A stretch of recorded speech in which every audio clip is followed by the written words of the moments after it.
2014 সালে একটি স্লোগান গোটা দেশকে নাড়া দিয়ে দিয়েছিল, সেটি হচ্ছে মেক ইন ইন্ডিয়া।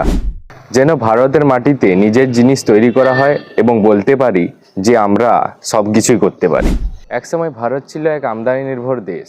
ভারত প্রতিটি জায়গা অর্থাৎ প্রতিটি দেশ থেকে বেশিরভাগ আমেরিকা, চায়না, এখান থেকে যন্ত্রপাতি, মোবাইল, বিভিন্ন গাড়ি এবং যেগুলো আমাদের প্রয়োজনীয় যন্ত্রাংশ, ইলেকট্রনিক ডিভাইস থেকে শুরু করে সব কিছুই আমদানি করত। আর আজকে ভারত তৈরি করছে নিজের গাড়ি, নিজের স্যাটেলাইট, নিজের যন্ত্রাংশ এবং সেগুলি বিদেশে রপ্তানিও করছে। আজকে ভারতে তৈরি হচ্ছে অ্যাপেল, স্যামসাংয়ের মতো বড় বড় ব্র্যান্ডের মোবাইল এবং টাটা, মহেন্দ্রা থেকে শুরু করে বড় বড় গাড়ি কোম্পানি আমাদের দেশের থেকে বিশ্বমানের গাড়ি তৈরি করছে। আর যেগুলি আমরা সাপ্লাই করছি অর্থাৎ প্রোডাকশন করছি প্রতিটি দেশে, অর্থাৎ বিশ্বকে আমরা একটা নতুন দরজা দেখাতে পারছি। আর ইসরো একসময় যখন রকেট তুলতে সাহায্য লাগতো বিদেশের, এখন ইসরো নিজেই রকেট তৈরি করছে, এমনকি অন্যান্য বিদেশের উপগ্রহ ইসরো পাঠাচ্ছে। এটি মেক ইন ইন্ডিয়ার আসল রূপ, নিজের শক্তি নিজেরভাবে আসলভাবে গড়ে তোলা।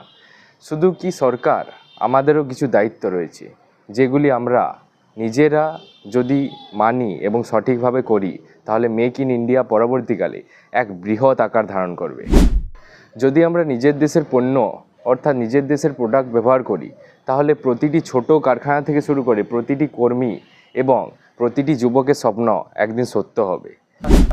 যখন তুমি ভারতের জিনিস কিনছো, তুমি শুধুমাত্র একটি প্রোডাক্ট কিনছো না, তুমি তার মাধ্যমে গোটা ভারত এবং ভারতের সেই নাগরিকদের যারা সেই কাজটি বা প্রোডাক্টটি করছে, সেই শ্রমিকদের এবং সেই কারখানাকে সম্মান করছো।